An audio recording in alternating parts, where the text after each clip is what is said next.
ఎర్రమట్టి దిబ్బల్లో అక్రమ తవ్వకాలపై గనుల శాఖ సీరియస్ అయింది. Bheemunipatnam mutual aided co operative building సొసైటీకి అధికారులు షోకాజ్ నోటీసులు జారీ చేశారు. చట్టపరంగా ఎందుకు చర్యలు తీసుకోకూడదో 15 రోజుల్లో తెలపాలని వివరణ అడిగారు. వైసీపీ హయాంలో ఎర్రమట్టి దిబ్బల్లో నిబంధనలకు విరుద్ధంగా తవ్వకాలు జరుగుతున్నాయని టీడీపీ జనసేన ఆరోపణలు చేస్తున్నాయి. అక్రమ తవ్వకాలపై చర్యలు తీసుకోవాలని జనసేన నేతలు ఫిర్యాదు చేశారు. ఏకంగా 279 ఎకరాల్లో అక్రమంగా తవ్వకాలు జరిపారని కంప్లైంట్ చేశారు. ప్రభుత్వం నుంచి అనుమతులు తీసుకోకుండా తవ్వకాలు జరిపారని ఆరోపించారు. జనసేన ఫిర్యాదుతో గనుల శాఖ చర్యలు మొదలుపెట్టింది.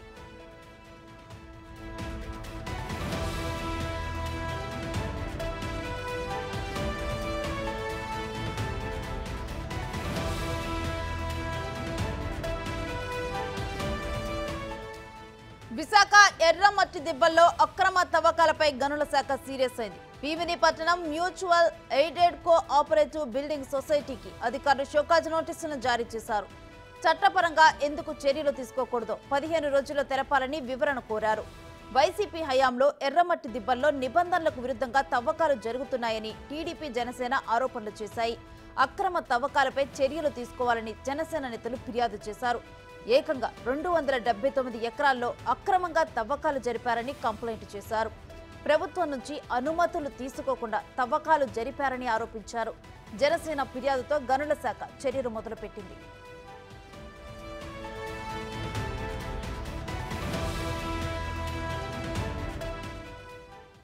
ఇక ఇదే అంశానికి సంబంధించి మరింత సమాచారం మా ప్రతినిధి రాజు అందిస్తారు.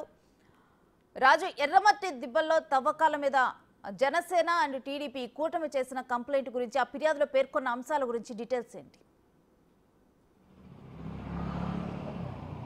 ఎర్రమట్టి దిబ్బలకు సంబంధించి ఇప్పటికే జనసేన కార్పొరేటర్ పీతల మూర్తి యాదవ్ పోరాటం చేస్తున్నటువంటి పరిస్థితి అయితే ఉంది. ఈ నేపథ్యంలోనే గనుల శాఖకి చేసినటువంటి ఫిర్యాదుకి స్పందించినటువంటి రాష్ట్ర గనుల శాఖ, జిల్లా గనుల శాఖ అధికారులకైతే ఆదేశాలు జారీ చేసినటువంటి పరిస్థితి ఉంది. ఈ నేపథ్యంలోనే షోకాజ్ నోటీసుని జిల్లా గనుల శాఖ Bheemunipatnam mutual aided cooperative building society పేరు మీద ఉన్నటువంటి టీంకి నోటీసులు అయితే జారీ చేసినటువంటి పరిస్థితి ఉంది. ముఖ్యంగా సర్వే నెంబరు, అంటే ఇది 2 సర్వే నెంబర్లో ఉంది. పాత సర్వే నెంబర్ ప్రకారం 118/5A, అదే ఓల్డ్ సర్వే నెంబర్ ప్రకారం చూస్తే 49/1. ఈ సర్వే నెంబర్కి సంబంధించినటువంటి 278.95 ఎకరాలకు సంబంధించినటువంటి ఎర్రమట్టి దిబ్బల్లో ఈ లేఅవుట్లు అయితే వేస్తున్నటువంటి పరిస్థితి ఉంది. ఈ లేఅవుట్లకు సంబంధించి దాదాపుగా 39,454 క్యూబిక్ మీటర్ల మట్టిని, అంటే కంకర్ని తవ్వేసి చదును చేసేసారు. అసలు దీని మీద, అంటే పర్యావరణానికి విఘాతం కలిగిస్తున్నటువంటి ఈ చర్యల విషయంలో ఎంతో చారిత్రాత్మకమైనటువంటి ఎర్రమట్టి దిబ్బల ధ్వంసం విషయంలో ఎందుకు Bheemunipatnam mutual aided cooperative building society మీద చర్యలు ఎందుకు తీసుకోకూడదు అంటూ చెప్పాలి అంటూ వీళ్ళైతే ఇచ్చినటువంటి, అంటే నోటీసులు ఇచ్చినటువంటి పరిస్థితి ఉంది. 15 రోజుల్లోపు ఈ Bheemunipatnam aided mutual cooperative building సొసైటీకి సంబంధించినటువంటి ప్రతినిధులు దీనికి సమాధానం చెప్పకపోతే చర్యలు చేపడతామని ఒక హెచ్చరికలు జారీ చేసినటువంటి పరిస్థితి ఉంది. మొత్తం ఇప్పటికే ఎర్రమట్టి దిబ్బలు ధ్వంసం అయిపోయినటువంటి పరిస్థితి ఉంది.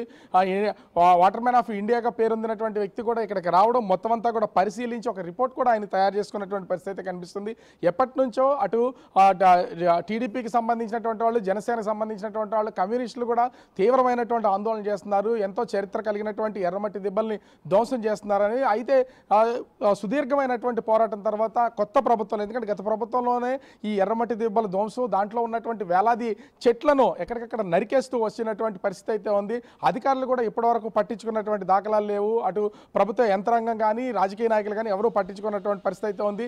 ఈ నేపథ్యంలో ప్రభుత్వం మారింది. ప్రభుత్వం మారిన తర్వాత అటు కూటమి ప్రభుత్వంలో ఉన్నటువంటి జనసేన, టీడీపీ, బీజేపీకి సంబంధించినటువంటి వాళ్ళు కూటమిలో భాగస్వాములు కావడంతో జనసేన నాయకుడు పీతల మూర్తి యాదవ్ ఇచ్చినటువంటి ఫిర్యాదు మేరకు ఈ చర్యలు అయితే తీసుకున్నటువంటి పరిస్థితి ఉంది. ప్రస్తుతము అటు గనుల శాఖ Bheemunipatnam mutual aided cooperative building సొసైటీకి నోటీసులు జారీ చేసింది. 15 రోజుల్లో దీని మీద పూర్తి సంజాయిషి ఇవ్వకపోతే కఠినమైన చర్యలు తీసుకుంటాం. ముఖ్యంగా 39,454 క్యూబిక్ మీటర్ల మట్టి తవ్వేశారు, కంకర తవ్వి చదును చేసేశారు. దీనికి పూర్తి స్థాయి సంజాయిషి ఇవ్వాలి. దీనికి సంబంధించినటువంటి రెస్పాండ్ అవ్వకపోతే కఠినమైనటువంటి చర్యలు తీసుకుంటామని నోటీసులు ఇచ్చినటువంటి పరిస్థితి కనిపిస్తుంది. రేణుశ్రీ, అయితే న్యాచురల్ గా అక్కరైన ఈ ఎర్రమట్టి దిబ్బలు అనేవి కూడా ప్రకృతి సంపద, వీటిని నాశనం చేయడం జరిగింది. అంటే కేవలం వైసీపీ ప్రభుత్వంలోనే కాదు, కూటమి ప్రభుత్వం అధికారంలోకి వచ్చిన తర్వాత ప్రభుత్వానికి తెలియకుండా కూడా అధికారులు కొన్ని రోజులైతే ఈ తవ్వకాల తతంగం అనేది నడిపించారు. అసలు దీని వెనుక ఎవరున్నారని వ్యక్తుల పేర్లు ఏమైనా బయటకు వస్తున్నాయా?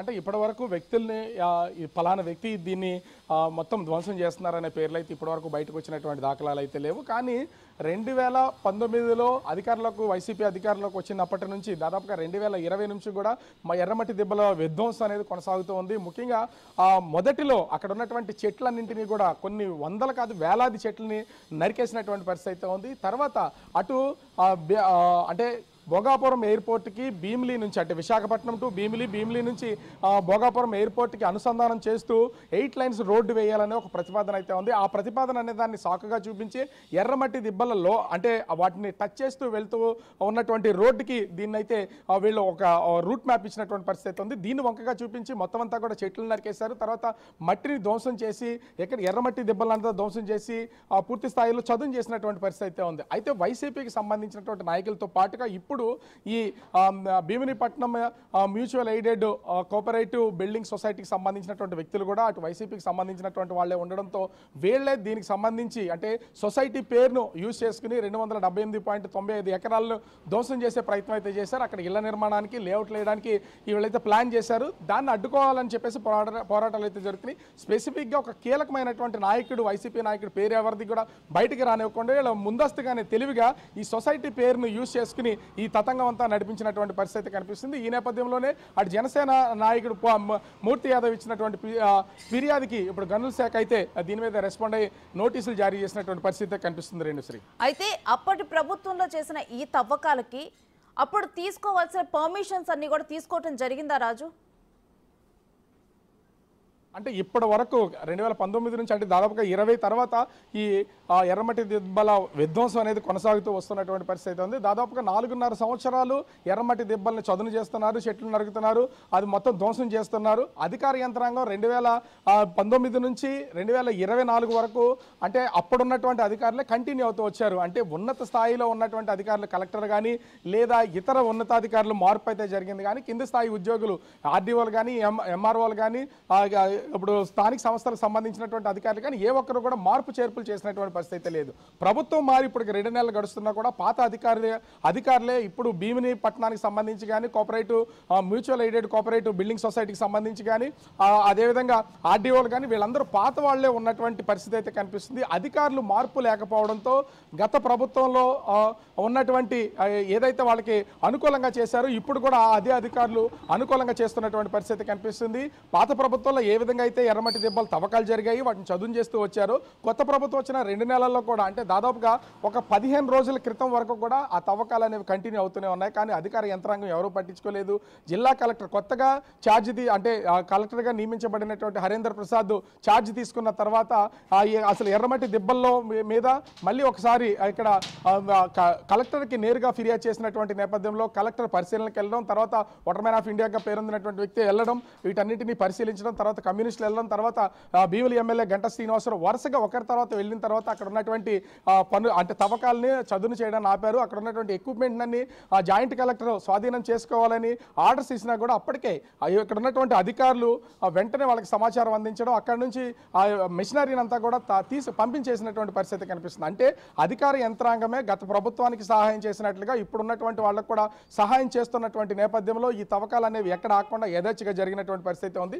దీన్ని సీరియస్గా తీసుకున్నటువంటి రాష్ట్ర ప్రభుత్వం గనుల శాఖ కూడా ఇప్పుడున్నటువంటి భీమినిపట్నం ఎయిడెడ్ మ్యూచువల్ బిల్డింగ్ సొసైటీకి అదేవిధంగా ఇప్పుడున్నటువంటి అధికారులు కూడా వీళ్ళకి తాకీదులు ఇచ్చే అవకాశం అయితే కనిపిస్తుంది. ప్రస్తుతం అయితే బిల్డింగ్ సొసైటీ అధికారులకి 15 రోజుల్లో దీని మీద పూర్తి సమగ్రమైనటువంటి అంటే రిప్లై ఇవ్వాలి, లేని పక్షంలో కఠినమైనటువంటి చర్యలు తీసుకుంటాం, మీ మీద అసలు ఎందుకు చర్యలు తీసుకోకూడదా చెప్పాలంటూ వాళ్ళనే తిరిగి క్వశ్చన్ వేసినటువంటి పరిస్థితి అయితే ఉంది. మరి వేచి చూడాలి కొత్త ప్రభుత్వంలో ఇప్పుడున్నటువంటి జిల్లా కలెక్టర్ ఏ విధమైనటువంటి ఆదేశాలు ఇస్తారు, గనుల శాఖ ఇచ్చినటువంటి నోటీసులకు ఏ విధమైనటువంటి రిప్లై వస్తుంది, ఈ తవ్వకాలు అనేవి ఇప్పటికైనా ఆగుతాయా లేదా కంటిన్యూ చేస్తారనేది మాత్రం వేచి చూడాల్సినటువంటి పరిస్థితి అయితే కనిపిస్తుంది.